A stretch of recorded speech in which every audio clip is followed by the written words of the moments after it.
Biyahing Kapitolyo, sabay-sabay, tara na. Kwento ng bawat bayan, ang kalingang laging nariyan. Tiwala na inilaan, talino at puso, yan ang ating puhunan. Sa kalsada ng pag-asa, may direksyong malinaw. Sama-sama, lakad tayo sa hakbang ng lalawigan. Ikaw ang kabalikan. Biyaheng Kapitolyo, serbisyong tapat sa Batanggenyo. Biyaheng Kapitolyo, matatag na Batangas, yan ang puso talino. Bukas ay iabot kamay, kapit bisig sabay-sabay. Biyaheng Kapitolyo, Talino sa serbisyo, Kapitolyo. pusong Batanggenyo. Talino at puso. Sa bawat kilometrong ating tinatahak, naroon ang kwento ng pag-asa.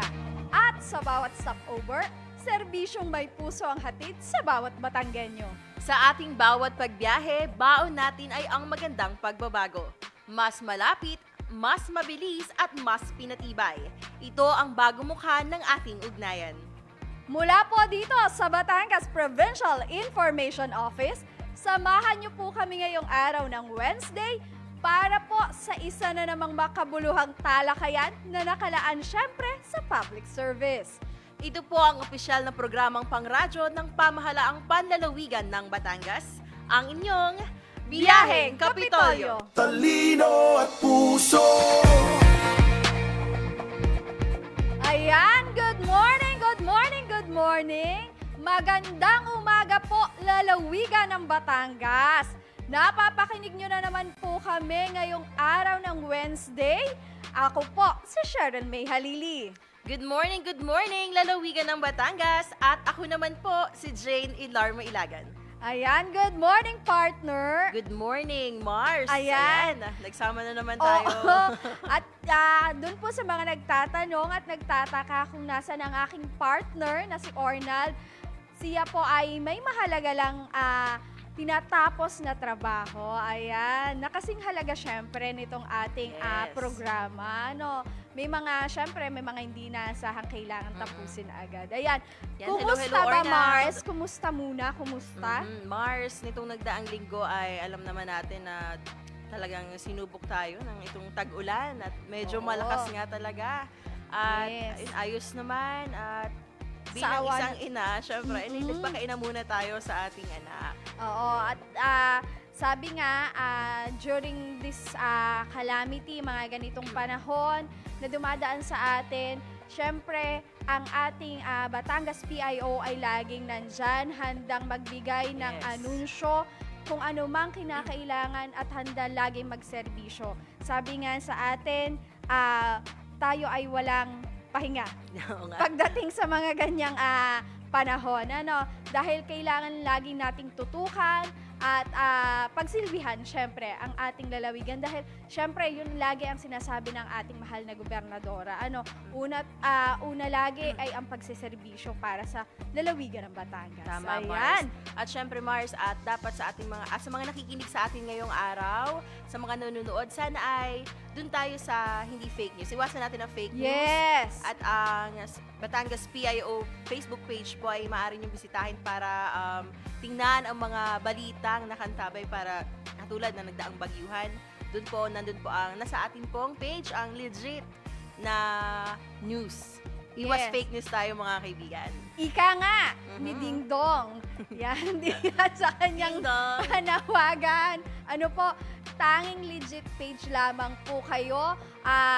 Sumubaybay upang malaman ang mga update. Napapanahong Ano po? balita. Yes. Lalo na sa mga ganitong panahon Mhm. na may Tama. mga kalamidad na dumadating. Yan. Doon lang po tayo sa legit page. Ika nga ay unang-una na Batangas PIO. Tama. Ayan. At Mars, Alam mo ba, Mars. last week, recap muna tayo, no? Yes. Last week kasi naging panauhin natin dito ang tanggapan ng PACD. Mhm. Kasi doon sa kanilang programa na Trabaho Wednesday sa Kapitolyo. Yes. At kung, di ba, every second and fourth Wednesday of the month po yun. So ngayon po, second Wednesday of the month, nagaganap po ang Trabaho Wednesday sa Kapitolyo. Yan po ay nagsimula kaninang alas 8 ng umaga at matatapos po hanggang 12 noon. Ayan po ay ginaganap sa PACD Conference Room.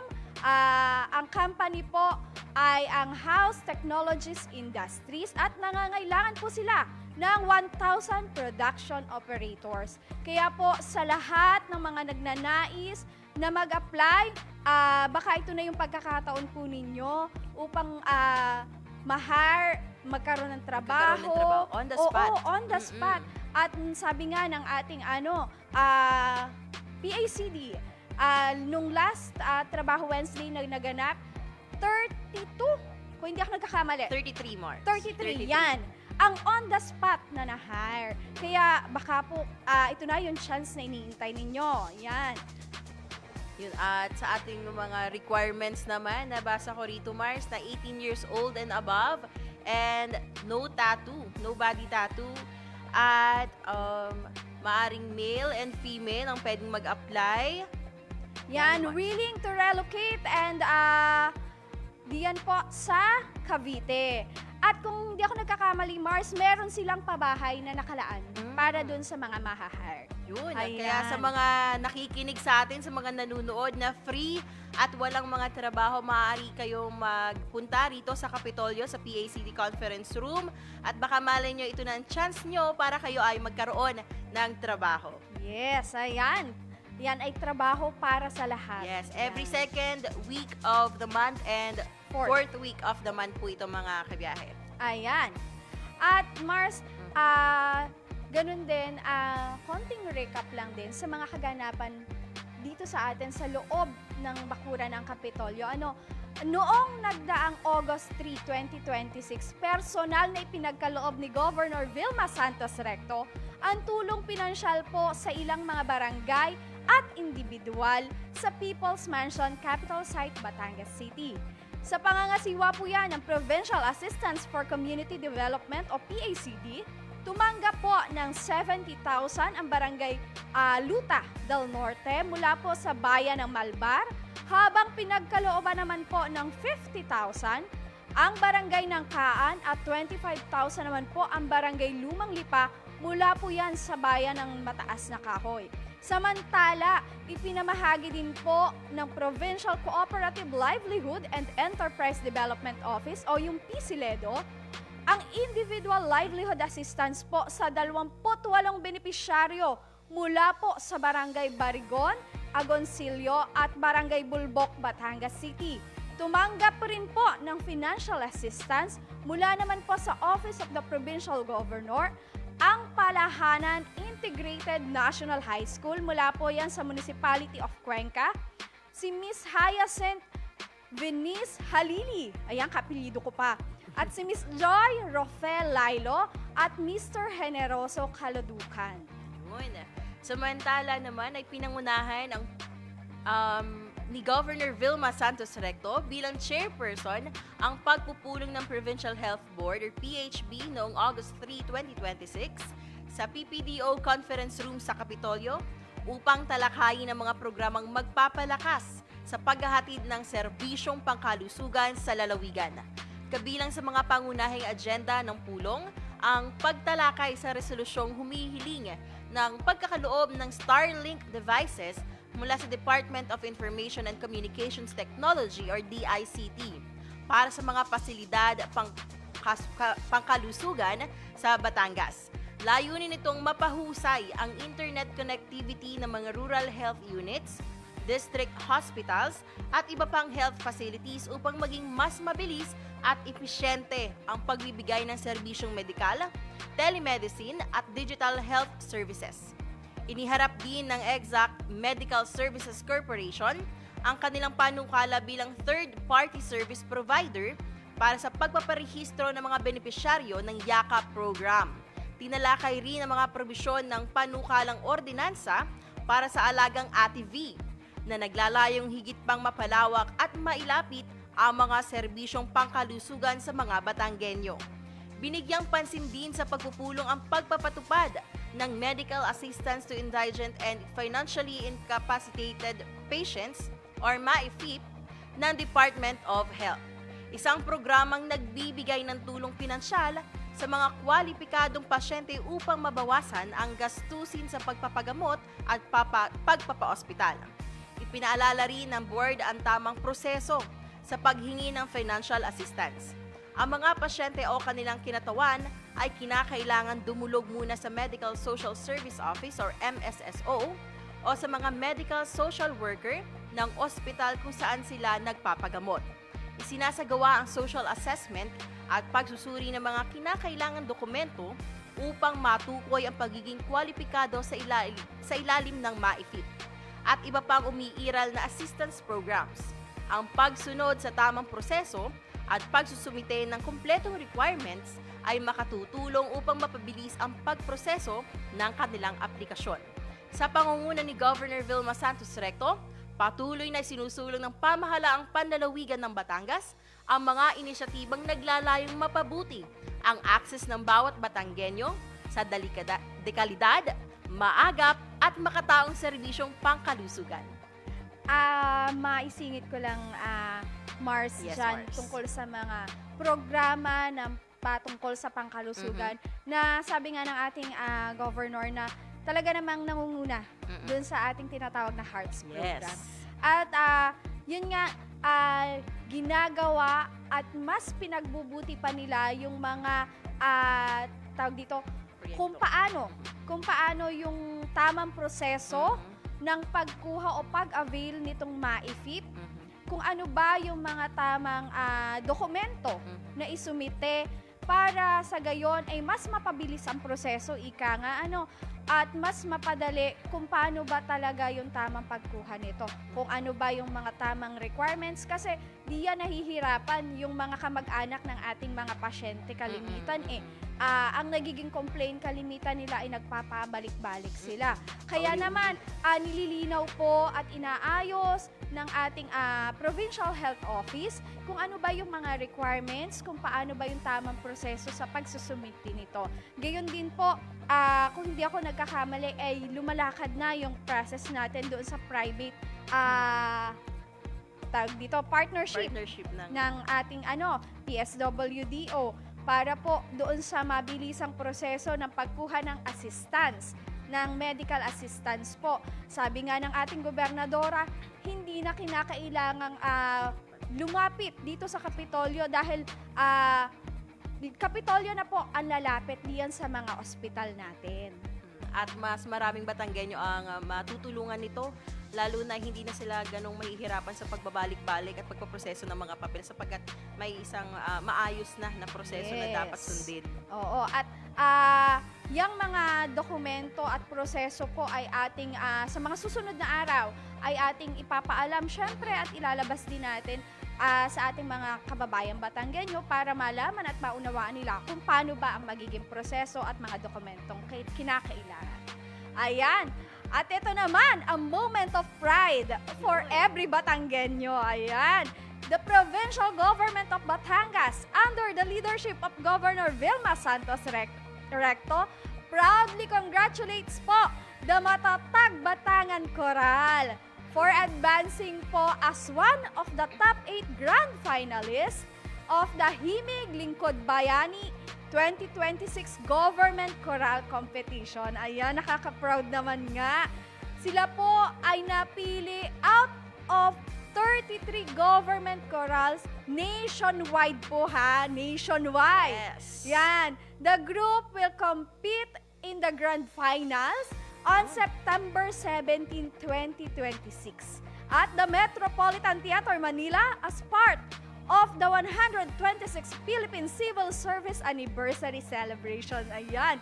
And this remarkable achievement po reflects the province's commitment to excellence, teamwork, and public service. Syempre, congratulations po ulit sa Congrats. matatag Batangan Coral. Ayan. Talaga nakaka-proud naman kasi Kapitolyo pa ng naman. Batangas ang magre-representa. Oo, Yes. isa sa 8 na napili out of 33. Yes. Nationwide yan ha, o diba? Mars, Galing. ba't di ka sumali doon? Siyempre, Mars, kailangan natin Oo. i-preserve yung voice natin dito. Dito na lang tayo. Huwag na tayong Oo. sumali-sali diyan kasi masyadong Oo, masyado na silang- gagasgas. Oo. Yan. Magaling na eh. Magaling Oo, na talaga. magagasgas yung ating vocal cords diyan. Ayan. Ayun. At kung hindi ako nagkakamali, Yes. syempre kabilang din diyan ang ating direct Vince. Vinson. Isa sa tumulong. Oo, ganun din sa Opo. ating kasamahang Froilan Salcedo. Ayan. And ang aking friend, si Sir Pai, talagang Yan, napakagaling. oo. Congrats. Ayun. Ayan, nagsagawa ng courtesy call si Police Brigadier General Dominic Bakay, Acting Regional Director ng Philippine National Police of PNP, Regional Office or PRO 4A, kay Governor Vilma Santos Recto noong August 3, 2026 sa People's Mansion Capitol Compound, Batangas City. Layunin ng nasabing pagbisita na higit pang pagtibayin ang ugnayan at koordinasyon sa pagitan ng pamahalaang panlalawigan ng Batangas at ng PRO 4A sa pagpapanatili ng kapayapaan, kaayusan at kaligtasan ng mga Batanggenyo. Ipinahayag ni Governor Vilma Santos Recto ang kanyang suporta sa mga programa at inisyatibo ng PNP, lalo na ang mga hakbang na naglalayong mapanatili ang ligtas at maayos na pamayanan sa buong lalawigan. Nakasama sa pagbibigay galang sina People's Chief Sir Archie Ronquillo, Batangas Provincial Police Office, Acting Provincial Director Sir Oliver Ebora at iba pang opisyal ng kapulisan. Ayan, at nakiisa naman po si Provincial Administrator Attorney Joel Monte Alto sa ginanapong pagdiriwang ng 57th founding anniversary ng bayan po ng San Pascual noon pong ika-4 ng Agosto 2026 bilang kinatawan po ni Governor Vilma Santos Recto.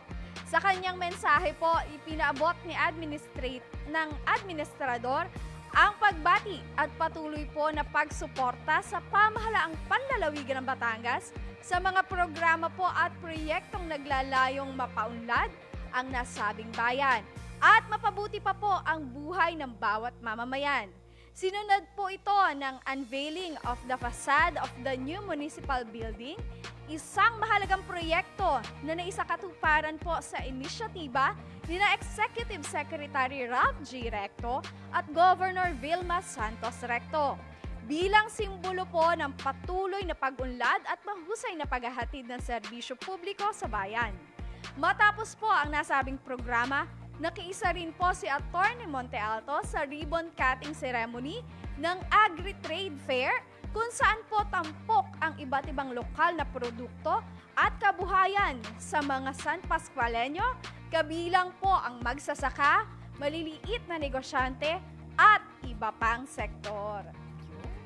Ayan.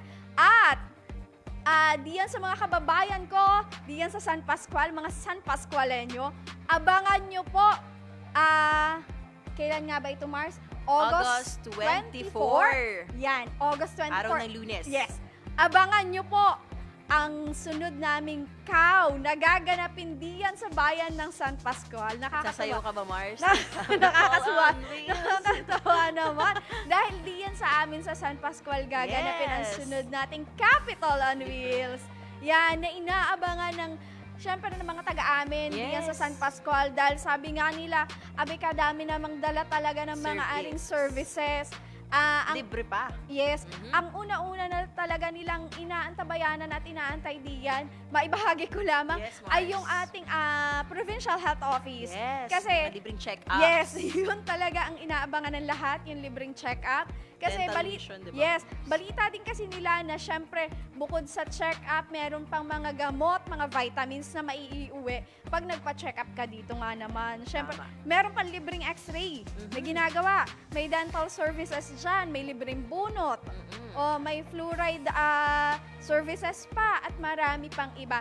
Bukod dyan, inaabangan din nila yung mga libreng pananim. Tama, Mars. At saka sa ating mga kababayang San Pascualenyo, yan, kung kayo po ay may nais ipagawang sa inyong mga check-ups na kailangan, na hindi na kailangan bumayad pa, ay sa August August 24 po, araw ng Lunes, ay pupunta po ang Kapitolyo, dadalhin ng mga serbisyong pang-Kapitolyo diyan sa bayan ng San Pascual. Yes, at abangan pa natin yung iba pang mga ahensya na makakasama Tama, natin. National agencies. Yes, diyan. Pagpunta natin diyan sa August 24. Muli, abangan nyo po ang pagpunta ng Capitol on Wheels sa bayan ng San Pascual. Ano po, araw po yan ng Lunes.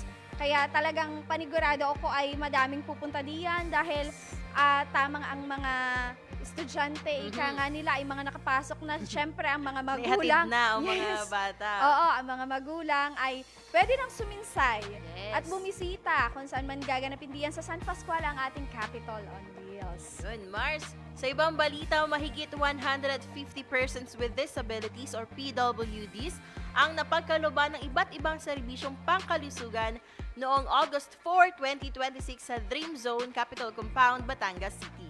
Sa pangunguna ng Persons with Disability Affairs Office or PDAO at sa pakikipagtulungan po ng Provincial Health Office or PHO, isinagawa ang medical at dental consultation, X-ray electrocardiogram or ECG, random blood sugar testing, at iba pang laboratory procedures upang matiyak ang mas maayos na pangangalaga sa kalusugan ng mga benepisyaryo.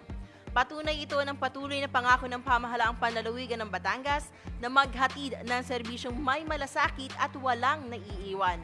Sa ilalim ng adhikaing matatag na Batangas, isinusulong ang isang inklusibong lalawigan na may pantay na pagkakataon para sa bawat Batanggenyo, kabilang ang mga persons with disabilities. Ayan, ito, Mars. Yes. Unang bugso ng Scholarship Renewal on Wheels. O, di ba? Pati ating Yes, scholarship scholarship. may Renewal on Wheels na. Muling umarangkada po sa ikatlong distrito. 680 maintainer scholars na binubuo po ng mga mag-aaral sa kolehiyo at senior high school ang matagumpay po na nakapag-renew ng kanilang scholarship assistance noong pong ika-4 ng Agosto 2026 sa pagtitipon po na isinagawa sa Tanawan Institute Incorporation sa lungsod po ng Tanawan. Bukod po sa pagkakaloob ng educational grants, ginawa na rin pong school-to-school on wheels ang proseso para po sa renewal of scholarship upang mas malapit po at direktang maihatid sa bawat kabataang Batanggenyo sa lalawigan ang mga programa pang-edukasyon ng Kapitolyo. Sa pangunguna po yan syempre ng educational team ni Governor Vilma Santos Recto. Yun, school to school on Yes, wheels. hindi lang tayo Capitol on Wheels. Meron din tayong mga renewal on wheels, school to school on wheels. Yan ang sinasabi dahil talagang lagit-lagi ang sinasabi sa atin ay Kapitolyo ang lalapit sa tao. Yan, hindi na kailangan bumiyahe pa ng mga batang, ng ating mga scholars dito Totoo. para i-renew ang kanilang scholarship. Yan na. School to school na. Wala nang Yes. palusot ang mga bata na kailangan pa namin pong pumunta Yes, rin. oo. Mababawasan pa nga ang kanilang Yes. matatanggap. At abangan din ng ibang mga estudyante sa iba't ibang paaralan yung schedule ng kanilang renewal ng kanilang mga educational assistants. Yan ay mga nakaanunsyo sa kanya-kanyang mga page ng bawat school. Kaya po, abang-abang kayo sa inyong mga page ng inyong paaralan. Yun. At dapat ay, siguro dapat chinecheck nila yung may Facebook page naman din ang ating scholarship. Yes. So, ayun, dapat ay aktibo din para alam nila kung kailan talaga ang kanilang schedule. Oh, Ayun, Mars! Ipinagpatuloy ng pamahalaang panlalawigan ng Batangas ang pamamahagi ng rice subsidy na nasa ilalim ng bawat bayan makikinabang program ng pamahalaang nasyonal. Kasabay ng pagbibigay ng honorarium para sa mga barangay functionaries, sectoral leaders at farmer groups noong August 5, 2026 sa bayan ng Rosario, Batangas. Personal na pinangunahan ni Governor Vilma Santos Recto at Rosario Mayor Leo V. Morpe ang naturang pagkakaloob ng bigas sa mga benepisyaryo kung saan nagkaroon din ng pagkakataon si Governor Vilma Santos Recto kasama ang ilang mga puno ng tanggapan ng Kapitolyo na maibahagi ang mga programa na nakalaan para sa mga lokal na pamahalaan sa ilalim ng HEARTS program. Ang personal na pagtungo sa nasabing bayan at ang paglalapit ng nabanggit na suporta ay patunay na ang Kapitolyo na ang lalapit sa mga tao.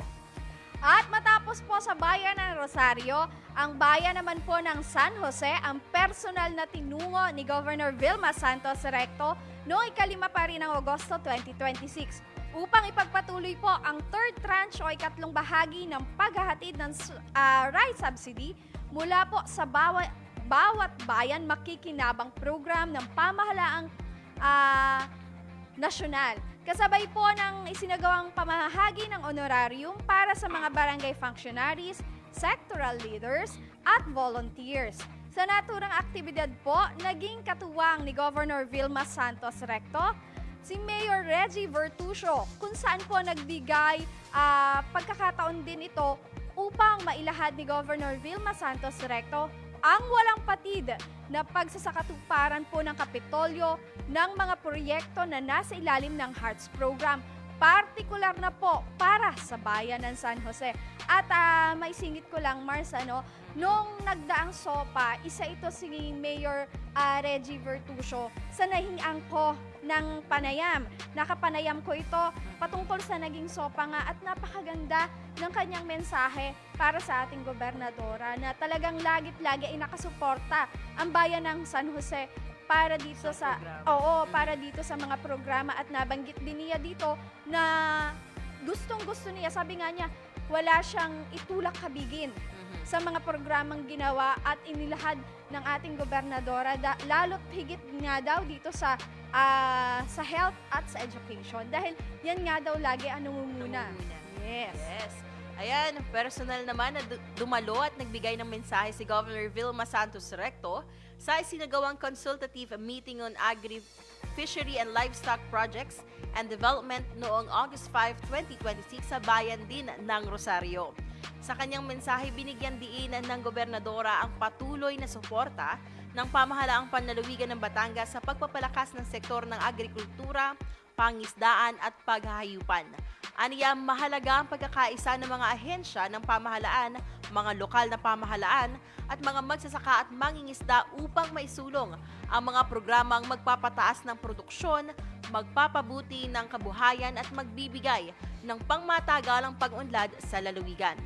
Tinalakay rin dito ang mga programa at serbisyo ng Department of Agriculture para sa fiscal year 2026, mga plano para sa crop production, fisheries and livestock development, gayon din ang isinagawang open forum upang mapakinggan ang mga mungkahi at pangangailangan ng iba't ibang sektor. Dinaluhan ng nasabing pagpupulong ni Chief of Staff Pedrito Martin M. Dihan, 4th District Board Member Marcus Mendoza, Provincial Veterinarian Dr. Romel Marasigan, Provincial Agriculturist Dr. Rodrigo Bautista, mga punong ehekutibo ng mga bayan at lungsod ng lalawigan, mga kinatuwa ng DA Region 4A at iba pang mga katuwang na sektor ng agrikultura.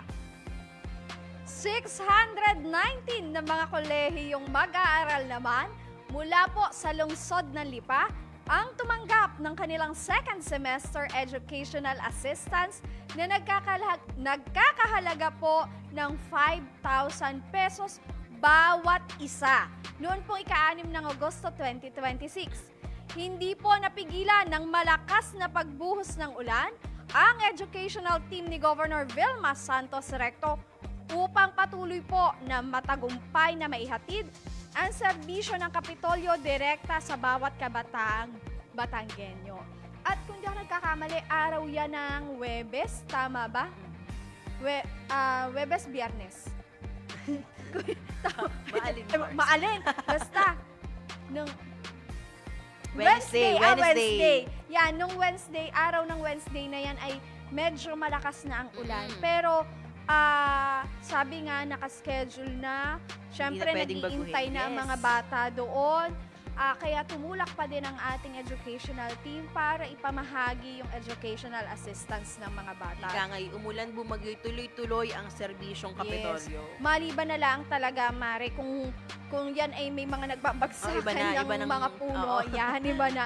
Pero kung alam naman nating safe pa at Yes, malakas lang ang kayang ulan, gawin oo, ng paraan. tuloy pa naman. At kung di naman ako nagkakamali, yan naman ay ginagawa doon sa mga covered court, Tama, doon sa Mars. mga covered area na safe yung Safe, mga bata. daluhan. Yes, safe yung mga bata. Yun yung unang sinisigurado ng ating provincial government kung saan yung nandoon yung seguridad ng ating mga lalahok o magpupuntang mga tao para sa pagkuha ng mga assistance. Yan, tama, Mars. Response update naman tayo, mga kabiyahe. Agarang nagpadala ng tulong noong August 10, 2026 ang pamahalaang panlalawigan ng Batangas sa unang distrito ng lalawigan, partikular sa mga apektadong pamilya sa bayan ng Lian na nakaranas ng epekto ng labis na pag-uulan dala ng habagat nitong mga nakaraang araw. Sa isinagawang relief operation, namahagi ang Kapitolyo ng hot meals, banig at kumot para sa mga pamilyang pansamantalang nanunuluyan sa mga evacuation center. Batay sa ulat ng Municipal Social Welfare and Development Office or MSWDO ng Lian, nasa 35 na pamilya o 103 individuals ang kasalukuyang nanunuluyan sa Barangay 5 Barangay Hall, Capito Health Center, Malaruhutan Barangay Hall at Matabungkay Elementary School. Patuloy ang koordinasyon ng Kapitolyo sa pamamagitan po ng Batangas PSWDO sa iba pang mga lokal na pamahalaan upang matiyak na mabilis ang pagpapaabot ng mga kinakailangan tulong at serbisyo sa mga apektadong kababayang Batanggenyo. Ayan, at maidagdag ko lang din dito, Mars, Yes. nung araw ng linggo, agad ding nagpadala ng tulong sa pangunguna ng Provincial Engineering Office. Pinadala nila yung mga truck diyan para i-clear yung mga roads natin. Sobrang nagputik-putik Oo, na talaga. sobrang Hindi nagputik. madaanan basta. Hindi agad madaanan kasi madulas. Agad na hindi na inintay ika nga yung abiso ng paghingi ng tulong. Kung alin ang mga bayan, mga barangay na alam nila na kailangan ng tulong, agad nila itong pinuntahan at pinadalhan na yung mga truck, mga ano ba tawag doon, yung pantulak sa mga putik na yan. Ma-flat man lang ang Oo, para ma-clear yung ating mga daanan. Talagang ang sabi nga ni Governor, hindi na kinakailangan ng sabi o ng paghingi ng tulong ng ating mga kababayan. Lapit Kusa agad. na itong puntahan, kusa na itong hatidan ng tulong. Gayon din, ang tawag nga pala doon ay yung mga backhoe. Backhoe. Yung pantulak ng mga putik, pang-clear Heavy ng... equipments. Oo, yung mga heavy equipments natin. Oo. Gayon din, nagpadala din agad ng tulong ang ating PHO Yun. team. May mga vitamins silang pinadala, may Per mga... kit yan, Mars, tama? Oo, Okay. may mga kits din na essential kits na pinadala ang ating Provincial Health Office na makakatulong po dun sa mga kababayan natin na kinailangan lumikas kahit kumbaga ay ang sabi nga ay ito ay hindi naman talaga totaling tumama sa atin, pero yung hagupit ng habagat na ito ay matindi. Sobrang lakas din ng hangin talaga, Mars. Yun ang talaga nagpalakas sa kanya. Kaya kinakailangan din yung iba nating mga kababayan, lalo't higit dun sa mga malalapit sa baybay dagat, ay kinakailangan na lumikas. Tawag dito, dun sila muna nagstay sa kanilang mga evacuation center. Pansamantalang Kaya naman tuluyan. doon nagpadala ang ating mga PHO, PEO ng mga kinakailangan tulong. Gayon din ang ating PSWD. Yes, tulong-tulong ang Kapitolyo sa pagdadala ng serbisyo para sa ating mga kababayang Batanggenyo na talagang ay nakaranas. Katulad nito pag lumikas sila ng tahanan at pumunta sa mga evacuation centers na talagang naapektuhan talaga ang kanilang bahay sa matinding Totoo pagbaha. yun, Mars. At Speaking ako, of baha, Mars. yes, at ako personally ay nung araw ng Biyernes ay kamunti ka ng maglikas Naku. ng aking magulang. Oho. Dahil doon sa area namin, doon sa aming bahay ay pag umapaw yung ilog ay naaabot. Sa awa naman ng eksaktong madaling araw, tumaas ang tubig. Ay ang nangyari, Ay, hindi ako nagising. Napasarapan tulog, napasarapan tulog. Hindi kasi puyat tayo nung Oo. nagdaang araw. Syempre sa pag-aantabay din Oo. talaga. Yung pala ay may ganyan ng eksena doon sa bahay ng aking mother. Kamunti ka ng konting-konti na lang. Kasi yung area nga na yon ay medyo mababa at nung araw na yon, nung mga oras na yon ay bigla daw tumaas ang Biglaan. Oo, biglang tumaas ang tubig sa ilog. Ang sinasabi nila ay nag-high tide daw. Nagsalubong ang dagat at ang ilog, kaya yung mga ilog po ay karamihan ay umapaw din. Kaya nagkaroon ng mga pagbaha dun sa ibang mga lugar, lalo diyan sa amin sa San Pascual. At yun nga, pasasalamat, lalo't higit sa mga namumuno sa bawat barangay. Yan. Lokal na pamahalaan. Oo, sa mga lokal na pamahalaan. Ang pagsaludo, syempre, sa ating mga frontliners na Yes. tinatawag na lagit-lagi nandyan, tumutulong talaga at At handa. sila yung mga walang tulog, Mars. Totoo yan, Mars. Dahil doon, ramdam ko doon sa aming barangay na talagang nakabantay sila magdamag. At talagang agad nung kasi nakabantay talaga sila sa ilog eh.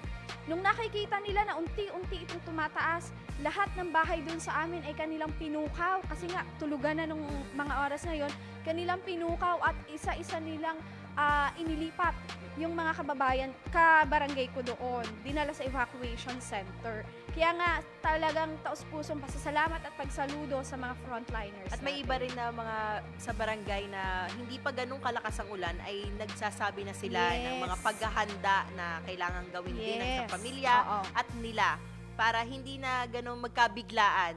Oo. Yun. Yun ang maganda. At talagang nakahanda lahat ng evacuation center Tama. sa kung ano't ano man ang mangyari. Yun nga yung sinasabing preparedness. Prepared po ang lahat kung ano man nga ang mangyari. Sabi nga, lagit-lagi yung paghahanda ang mas higit na kinakailangan. Kasi kung ano't ano man nga ang mangyari, magbahaman, kung ano man, at least ready yung ating mga barangay, yung ating municipality sa kung ano man ang mangyaring kalamidad. Kaya nakakatuwa at lahat ay handa, lahat ay nagtulungan. Para kumbaga ay lahat ay maging safe. Tama, Mars. Ayan. Yun. At yan po, mga kababayan. Tumathumbs up na si Direk. Oh. Kung nais nyo pong pakinggan at mapanood muli ang aming episode ngayong umaga, maaari nyo po itong balikan sa aming Facebook page na Batangas PIO. Muli po, ito po ang tangi at lihitimong page ng ating lalawigan, ang Batangas PIO po. Kaya po, i-like at mag-follow na rin po sa aming official social media accounts para po sa iba pang updates. At subaybayan at magkarinigan po muli tayo sa araw po ng Friday para sa panibagong edisyon at bagong pagpasada po ng inyong programang pangkaalaman, impormasyon at pagbabalita. Yan, syempre Mars, hindi natin makakalimutan ang ating technical team na nakasama ngayong araw ng Wednesday sa ating pagbiyahe. Kina Mr. Chachi, Miss Julia Season, si Direk Gian, at syempre ang ating bagong graduate, si Kiro. Yes! Congratulations! Congratulations, Kira. Sabi niya ay wag na Ayan. daw tayong bumili ng lunch. Oo, palunch niya na tayo ngayong Oo. araw. At pahabol po, congratulations sa aking pinsan, Georgia Gail Tenco, na nagkamit ng bronze medal dyan po sa ginanap na culinary competition po. Siya po ay kumatawan sa Lyceum of the Philippines University. Yan, Diyan- Mars. Pahabol lang din, Mars, sa Oo. ating mga kabiyahe na hindi talaga bumitaw sa panunood at pakikinig. Maraming salamat po. Ayan, at sa ngalan po syempre ni Governor Vilma Santos Recto at ng pamahalang panlalawigan ng Batangas, ito po si Cheryl May Halili. Ng isang pamahalaang may talino sa serbisyo, puso sa tao, at lahat para sa Batanggenyo. Ito po si Jane Ilar Mailagan. At magkita-kita po tayong muli sa susunod na episode ng ating pagpasada para sa tuloy-tuloy na serbisyo para po sa Batanggenyo. Muli, ito po ang inyong Biyaheng Kapitolyo! Kapitolyo, serbisyong tapat sa